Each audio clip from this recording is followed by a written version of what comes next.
Hello everyone and welcome to the my YouTube channel. This is the class of science of class 9th. And in this video we will continue our chapter number 9, force and laws of motion. In the previous video we already studied about the second law of motion and its application. पिछले video में हम लोग second law of motion के बारे में पढ़ चुके हैं और उसके क्या एप्लीकेशंस थे, कहाँ कहाँ पर वो हमें इस्तेमाल होता हुआ दिखाई देता है, तो वो भी हम उसके अंदर जान चुके हैं. Now we will move to the next topic, Newton's third law of motion. Newton's third law.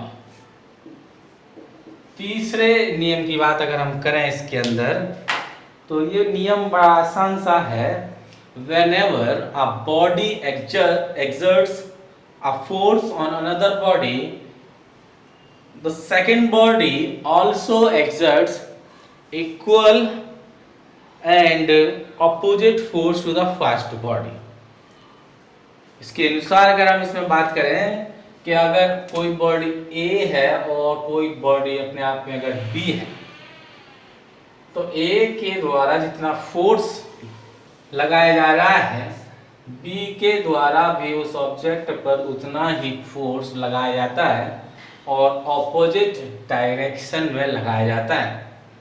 यहाँ पर अगर हम फोर्स देख रहे हैं A का, तो उसका डायरेक्शन कुछ इस तरीके से है और वहीं पर B के द्वारा लगने वाले जो फोर्स के डायरेक्शन है वो just opposite to the direction of the force applied by A.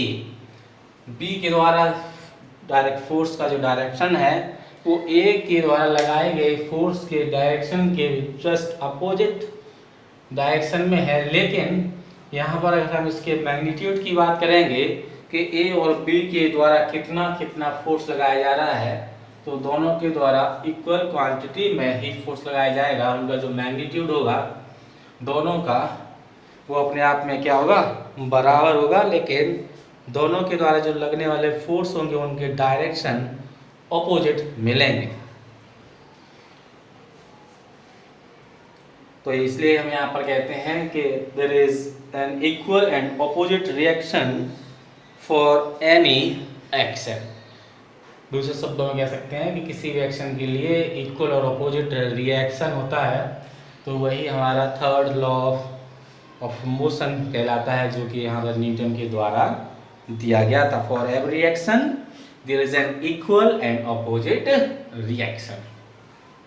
ए जितना लगाएगा उतना ही बी भी लगाएगा, लेकिन ए के द्वारा लगने वाला फोर्स और बी के द्वारा लगने वाले फोर्स का जो डायरेक्शन होगा वो अपने आप में ऑपोजिट होगा. एक्शन और रिएक्शन फोर्स यहाँ पर जो लगते हैं, मान लेते हैं कि ए के द्वारा एक्शन फोर्स लगाया जा रहा है और बी के द्वारा यहाँ पर रिएक्शन फोर्स लगाया जा रहा है, तो यहाँ पर जो एक्शन फोर्स होगा और जो रिएक्शन फोर्स होगा वो दोनों फोर्स अपने आप में बराबर होंगे, लेकिन जो डायरेक्शन होंगे इन दोनों फोर्सेस के वो ऑपोजिट होंगे. एप्लीकेशंस की बात अगर करें Newton's third law of motion की, अगर हम एप्लीकेशंस की बात इसमें करते हैं तो इसमें देखते हैं क्या आता है.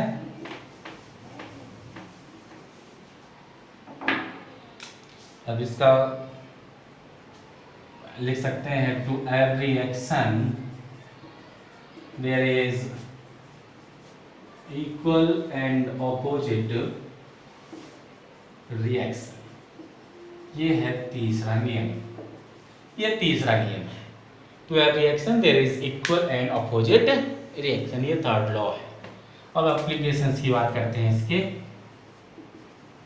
Applications of third law.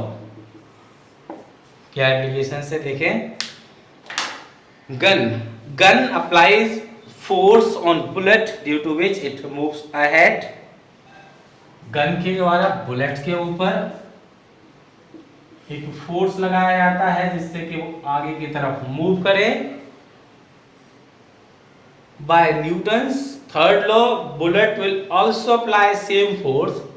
जितना फोर्स गन ने इस बुलेट के ऊपर लगाया जिससे कि वो आगे की तरफ मूव करे, उतना ही फोर्स इस बुलेट के द्वारा गन के ऊपर भी लगाया जाता है। उतना ही फोर्स, एक फोर्स अगर F1 इस बुलेट के ऊपर इस गन के द्वारा लगाया जा रहा है, F1 is force applied bye gun on bullet. F1 अगर फोर्स है जो गन के द्वारा बुलेट पे लगाया जा रहा है, तो इस बुलेट के द्वारा गन पर भी एक फोर्स लगाया जाता है। मान लेते हैं कि वो F2 है और ये क्या है, force applied bye bullet on gun.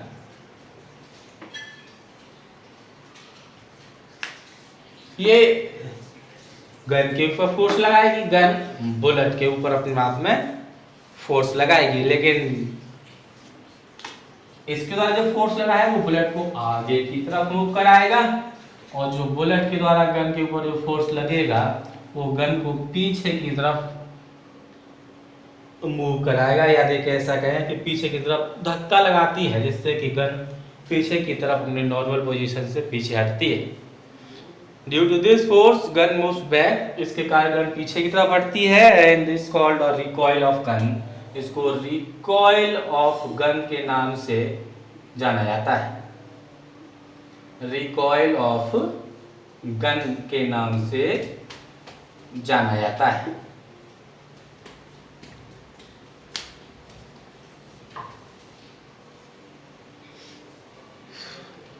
लेकिन अब बात कर रहे हैं इसमें कि बुलेट तो बहुत ज़्यादा डिस्टेंस तक कवर कर जाती है, लेकिन गन उतना डिस्टेंस कवर नहीं करती। क्यों?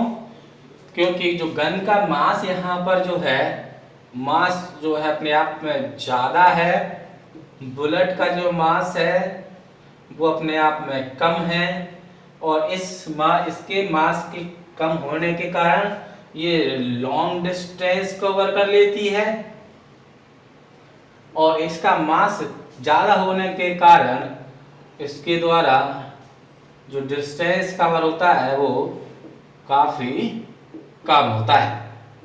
उतना ज़्यादा डिस्टेंस ये कवर नहीं करती जितना ज़्यादा डिस्टेंस उस बुलेट के द्वारा कवर कर लिया जाता है, due because of the mass of the gun. इसका मास ज़्यादा, इसका मास कम।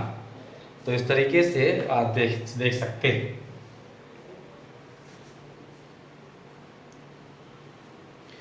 और अगर बात करें इसमें एक दूसरे एग्जांपल की, एक और एग्जांपल ले लेते हैं। Man pushes the board backwards and by Newton's third law board pushes man forward। देखिए एक बोर्ड यहाँ पर मौजूद थी हमारे पास, ये हमारे पास मौजूद है बोर्ड। यहाँ पर एक आदमी खड़ा हुआ है, ये इस तरीके से। ये क्या करता है, ये इधर की तरफ जंप करता है, जंप करता है। तो जब ये इधर जंप करेगा तो वो बोर्ड के ऊपर एक फोर्स लगाएगा जिससे वो पीछे की तरफ हटेगी, और बोर्ड इस मैन पर फोर्स लगाएगी जिससे कि वो आगे की तरफ जाएगा। बोर्ड के द्वारा भी एक फोर्स लगेगा इस मैन के ऊपर, आदमी के ऊपर, और इस आदमी के द्वारा एक फोर्स लगाया जाएगा इस बोर्ड के ऊपर, जो उस बोर्ड को पीछे की तरफ धक्का देगी, और ये जो मैन है वो आगे की तरफ जाएगा due to the force applied by this board. Board भी उस आदमी के ऊपर फोर्स लगाएगी जिसके कारण वो आगे की तरफ जाएगा, और बोर्ड जो है पीछे की तरफ जाएगी क्योंकि वो आदमी उस बोर्ड पर फोर्स लगाएगा। तो फोर्स लग रहा है दोनों केसेस में, दोनों केसेस में यहाँ पर फोर्स तो लग रहा है, लेकिन फिर वही बात कि जो इम्पैक्ट होंगे इन दोनों फोर्सेस के वो अपने आप में अलग अलग होंगे, क्योंकि यहाँ पर जो मासेस हैं दोनों बॉडीज के वो अपने आप में अलग अलग हैं। तो डिस्प्लेसमेंट एक के अंदर ज़्यादा देखने को मिलेगा, दूसरे के अंदर कम देखने को मिलेगा, क्योंकि उनके मासेस जो है वो अपने आप में अलग अलग होते हैं। ठीक है ना। तो इस तरीके से कई सारे एग्जाम्पल हैं इस नियम के भी, और इनके बारे में आप पढ़ लेंगे आसानी से। और हम चलते हैं कंजर्वेशन ऑफ मोमेंटम की तरफ।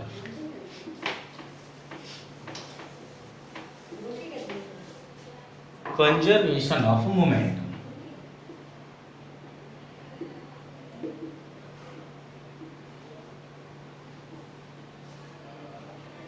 संवेग संरक्षण के नाम से इसको जाना जाता है, कंजर्वेशन ऑफ मोमेंटम। ऐसा कहा जाता है according to conservation of momentum,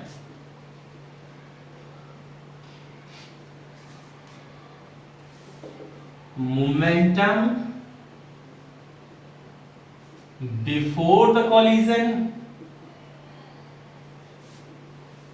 is equal to the momentum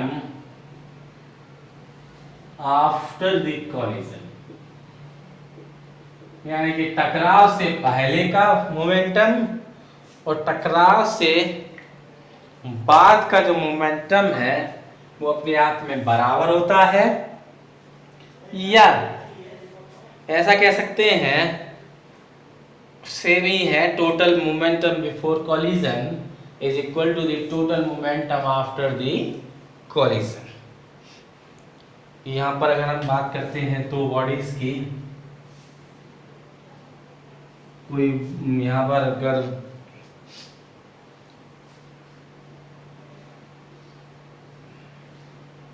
कोई बॉडी है जिसका मास अपने आप में क्या है, m है, मास क्या है इस बॉडी का, m है।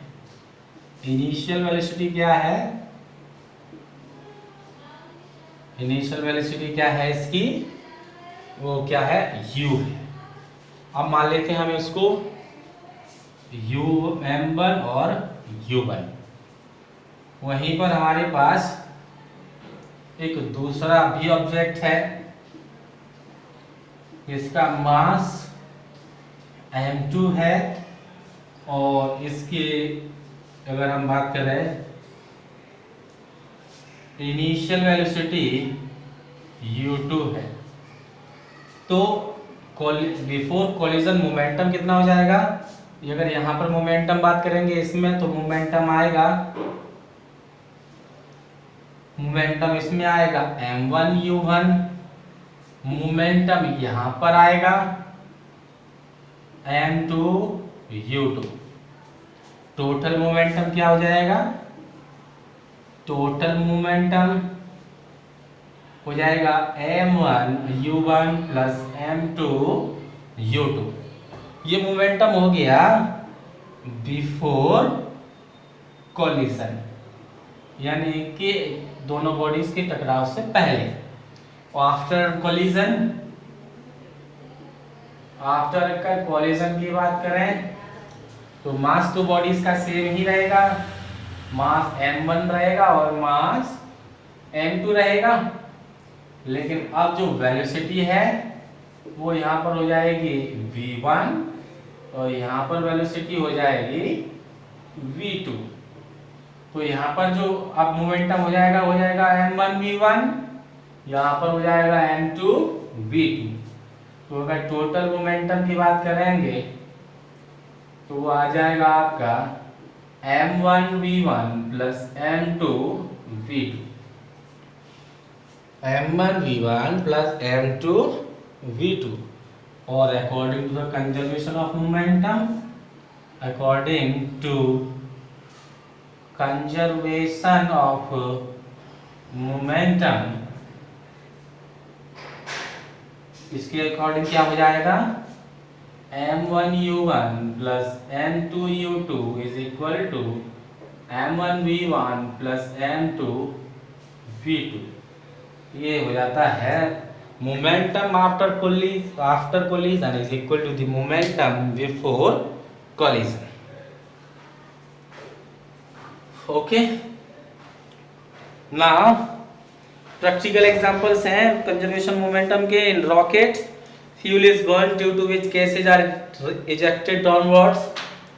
जो रॉकेट की बात करते हैं तो उसमें जो फ्यूल जलता है, fuel is burned due to which gases are ejected downwards. Gases के नीचे की तरफ निकलने के कारण ही वहाँ पर जो फ्यूल्स है वो उनका जलना पाया जाता है। For conservation of movement rocket move up, और जिसके कारण जो रॉकेट है वो ऊपर की तरफ चली जाती है। जो गैसेस हैं वो तेजी से नीचे की तरफ निकलती हैं और उसके कारण जो रॉकेट है वो ऊपर की तरफ चला जाता है। तो जो रॉकेट है वो तीसरे नियम पर वर्क करता है। For there any action there is equal and opposite reaction. तो एक एक्शन हुआ जिसके कारण जिसमें वो गैसेस नीचे की तरफ निकल रही हैं, तो उसके रिएक्शन के तौर पर जो रॉकेट है वो ऊपर की तरफ चली जाती है। ठीक है ना। तो इसके बारे में आप और पढ़ लेंगे। इस तरीके से ये चैप्टर यहाँ पर हो जाता है खत्म। इसके क्वेश्चन आंसर आप कर लेंगे, क्वेश्चन आंसर्स इसके कर लेंगे आप। और हम लोग मिलेंगे अपने अगले वीडियो में कुछ एक अलग एक दूसरे चैप्टर के साथ।